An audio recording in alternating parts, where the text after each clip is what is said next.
Existen en España más de 3.000 macrogranjas y son las explotaciones porcinas las que más han crecido, con más de 34 millones de cerdos. El 60% se exporta, teniendo a China como uno de sus destinos principales. Estas explotaciones producen 62 millones de metros cúbicos de residuos, que llegan en gran parte a los acuíferos, provocando contaminación por nitratos en nuestros ríos. Para denunciar el impacto que este modelo tiene en el medio ambiente, en el medio rural y en la salud, tiene lugar estos días la semana de lucha Stop Ganadería Industrial. En Albacete, Soria, Granada, Zamora, Madrid y pueblos de Córdoba, Murcia o Ciudad Real están teniendo lugar marchas, talleres, concentraciones o mesas informativas que pretenden concienciar y poner freno a la concesión de licencias para la creación o ampliación de proyectos de ganadería industrial.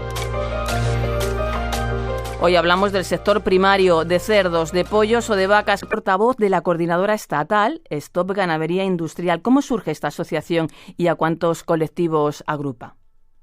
Bueno, pues ya somos más de 70 y estamos presentes en un montón de comunidades autónomas, 9 si no recuerdo mal.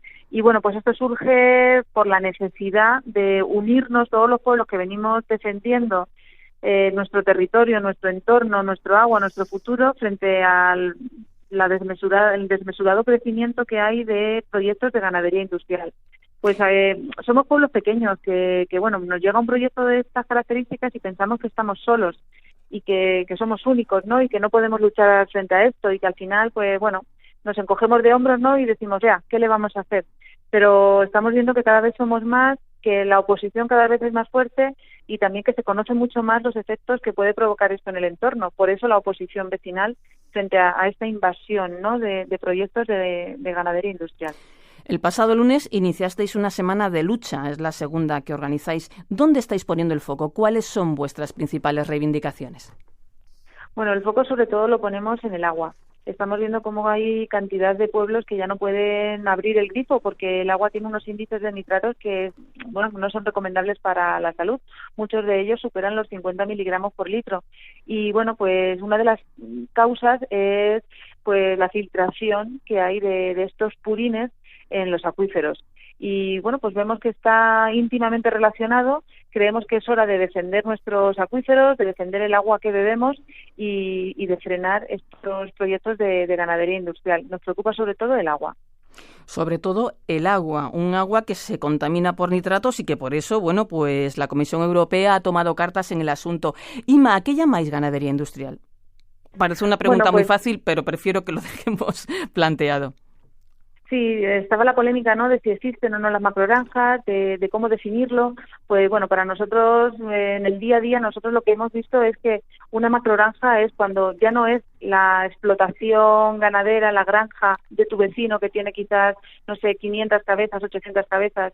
Es cuando alrededor de todo tu municipio pues tienes cantidad de explotaciones, una de 7.000, al lado te ponen otra de 2.500, otra de madres de 3.000 y se te está llenando el territorio con estas explotaciones en las que los animales no salen fuera, viven todo el rato en la nave industrial, cuando el pienso no es suficiente con el que hay en la zona o en la propia explotación agrícola, sino que tiene que ser importado, cuando la propia explotación agrícola, una vez más, no puede hacer frente a gestionar esos purines y tiene que recurrir a terceras soluciones, incluso pues a deshacerse de ellos de una manera que no viene bien al entorno ni a la salud de las personas ni a la zona. Eso es lo que nosotros consideramos una macrogranja. Estás hablando de afecciones a la salud humana, a la salud de los animales. Estás hablando también de deforestación, es decir, problemas que se están produciendo en otras partes fuera de nuestro país, precisamente pues por el tema de los piensos. Ima, personalmente tú te estás viendo afectada por uno de estos proyectos, concretamente una granja de cerdos. ¿Nos lo puedes contar, este caso concretamente? Sí, pues mira, sí, fue el que a mí me empujó, ¿no?, a al final convertirme en la portavoz de la coordinadora Stop Ganadería Industrial.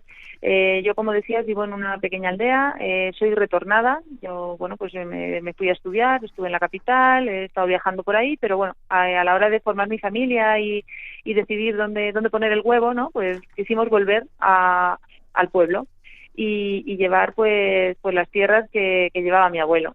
Y bueno, pues nuestra noticia fue que iban a poner una explotación porcina, que venía el Pozo Alimentación, que todos lo conocemos, pues con su grupo Cefusa, que es el que se encarga de la zona, de la parte agrícola y ganadera, a poner una explotación aquí cerca del pueblo.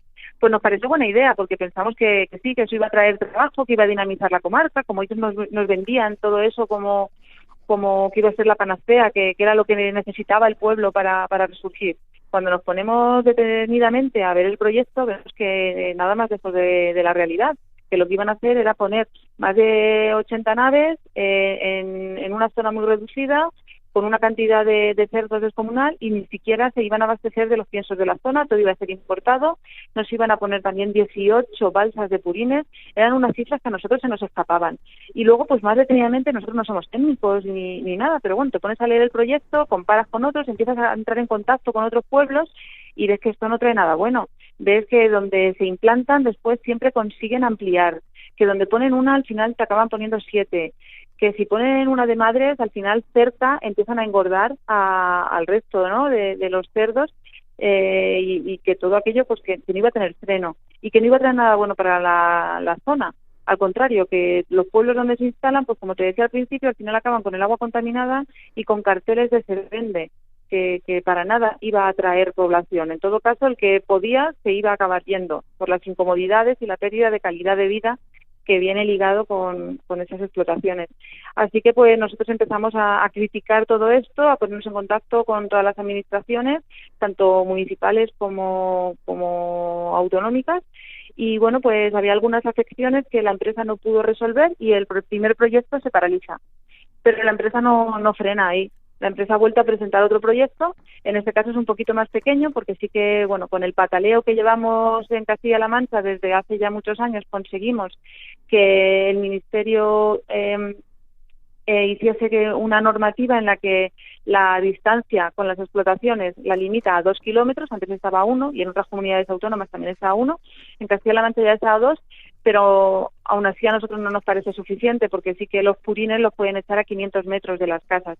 Y ya te digo, este segundo proyecto que presenta el Pozo, pues ahora es de 80.000 cerdos en vez de los 160.000 del principio, pero aún así, bueno, son unas cifras descomunales para la zona, una zona donde no hay agua, no es una zona de regadío, una zona que, bueno, pues somos de cereal y leñosos, en la que pues tampoco puedes estar abonando con esa cantidad de excedentes que dicen que van a producir, porque bueno, pues el abono se tiene que hacer en una época concreta, una dosis concreta que te pide el suelo, que te pide el terreno y que te pide el cultivo. Entonces, pues vemos que esto tampoco entraría este proyecto aquí. De momento está parado, no sabemos si avanza, si no avanza, pero bueno, en cuanto avance, nuestro pataleo, nuestra guerra está ahí por la defensa del futuro del pueblo.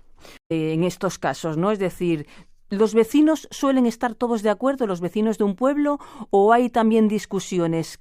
¿Cómo reaccionan los alcaldes, los ayuntamientos? O a lo mejor depende de los casos. Pero esto depende mucho de los casos. Te puedes encontrar alcaldes que son, pues bueno, muy muy pro a este proyecto, que de hecho a lo mejor incluso lo han ido a buscar, pero también pues pensando que iba a traer prosperidad al pueblo. Ya son los menos. Esto quizá en el 2016, 2017 podía ocurrir, pero ahora yo creo que no hay alcalde que favorezca la entrada de un proyecto de estas características, porque es que esto no es un proyecto piloto que no sabes a ver cómo va a salir. Esto ya sabes que va a salir mal. Y bueno, pues el pueblo sí que hay casos en los que si eres interesado de primera mano, pues estarás a favor de que pongan esta explotación, ¿no? Si te la van a poner en tu terreno, si has vendido tú los terrenos o si vas a ser tú uno de los beneficiados, pero el bloque en general de los vecinos que vivimos ahí nos oponemos. Y nos oponemos, ya te digo, somos muy transversales en estas plataformas, porque bueno, pues hay gente que nos apoya porque son ecologistas, porque defienden el medio ambiente, pero sobre todo lo que defendemos los vecinos es nuestro día a día, la pérdida de nuestra calidad de vida y también la devaluación de nuestras propiedades, porque ¿quién va a querer venir a vivir al pueblo? ¿A quién le vas a vender tú la casa si no puede abrir la ventana ni puede abrir el grifo? Entonces esto es una de las consecuencias que tenemos pues de primera mano los habitantes de municipios donde se imponen o se implantan esas explotaciones. Tenemos también pues grupos de cazadores que nos apoyan y que están en contra de estas explotaciones porque bueno, pues no les apetece cazar pisando purines. tenemos también grupos de ganaderos que están viendo cómo donde han echado purines en ese cultivo, ahora no, las ovejas no pastan porque no se comen el rastrojo que ha sido regado con purines. Y bueno, pues así una cantidad de colectivos que, bueno, pues solamente uniendo el sentido común vemos que esto está creciendo demasiado, que son unas cantidades de afecciones que no podemos hacer frente y que nos oponemos a ellas. Y además muchos de estos productos, muchos de estos animales al final acaban fuera, ¿no? Acaban fuera de nuestro país, aquí se los alimenta, pero finalmente cruzan las fronteras porque se consumen en otros lugares.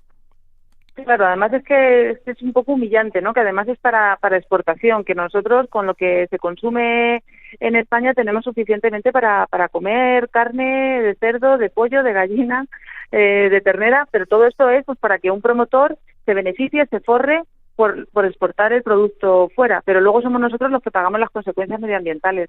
Y bueno, pues esto nos humilla de cierta manera, sobre todo cuando vienen prometiendo, ¿no?, que van a dinamizar la comarca. No, te vas a dinamizar tú con tu explotación, pero a nosotros nos vas a dejar, y hablando mal, la mierda, ¿no? Entonces, pues bueno, es un problema que nosotros pedimos a las administraciones que pongan freno, que vean de verdad el impacto que tiene esto, ya no solo sobre el entorno, también sobre la economía de la zona, porque donde se impone una explotación de esas características frena cualquier otro tipo de proyecto. Y ahora ya no solo vienen explotaciones de esas características, es que ahora están lloviendo un montón de proyectos de biogás, de metanización, de utilizando el purín para crear energía. Lo que antes no era un problema, que además de los promotores y muchos de los pro explotaciones industriales decían que el abono, que vamos a tener abono gratis porque podíamos usar el purín, y que no era un problema porque se podía usar perfectamente, están viendo que sí que es un problema por las cantidades tan desmesuradas que producen. Ahora vienen con la solución. Ahora nos están vendiendo la solución, que son esas plantas de biogás. Esas plantas de biogás donde se han instalado están produciendo un montón de problemas también. Y ya no solo porque obtienen energía a través del purín, es que además están recibiendo otro tipo de residuos industriales de otro tipo de lugares y de industrias que vienen también a esa planta, con lo cual generan también unos residuos secundarios que pretenden que también lo usemos como abono en el campo, que es una especie de masa negra, de un chapapote también muy contaminante. Entonces, pues vamos a ponerle freno, vamos a ver las limitaciones que tiene un terreno y a limitar lo que podemos y no podemos hacer. Uh-huh. Ahora leíamos el otro día que además pedían que se subvencionase, que pobrecito este ganadero, que para mí no es un ganadero porque es un promotor industrial, no puede hacer frente no se le puede cobrar por la gestión de los purines que produce. Entonces, si se está beneficiando, si se está enriqueciendo con todo eso, aún encima ahora nosotros con nuestros impuestos tenemos que subvencionar que trate bien los purines, ¿no? Y debería de ser una responsabilidad suya. Y si no puede con tanto, pues que tenga menos.